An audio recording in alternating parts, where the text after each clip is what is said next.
Film Festival for her documentary about Winnie Madikizela-Mandela, says her film goes some way to push back against the years of propaganda that was centered on discrediting her. Pascale Lamche won the Director's Prize at last year's Sundance Film Festival for her documentary Winnie. It had its premiere in South Africa last year in front of its subject, her family and her friends.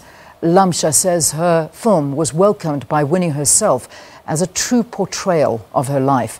Our London correspondent, Catherine Drew, has been talking to Pascale about the film and asked her first why she set out to make it. Would you be prepared to take up a gun and kill someone in order to achieve your freedom? Now I know I can. Pascale, your film has been criticised by some for brushing over Winnie's criminal convictions and what they've called some ugly truths. Do you think that's fair? No, I don't. I mean, already to say these ugly truths. The film has 90 minutes, in fact 84 minutes, to begin to run slightly counter to the prevailing narrative.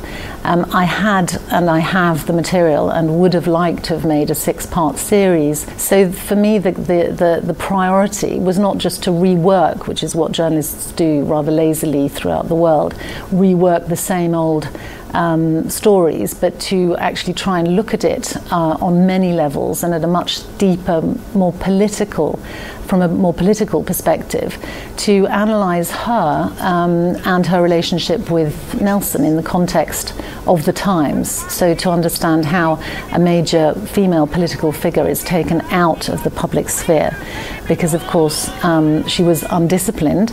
The ANC had been established in association with the Communist Party, so it was a very structured organisation in which no one was supposed to take an independent voice, if you like, without checking with the party hierarchy. Now, you've said that Nelson and Winnie Mandela were two sides of the same powerful coin, but something terrible had been done to them.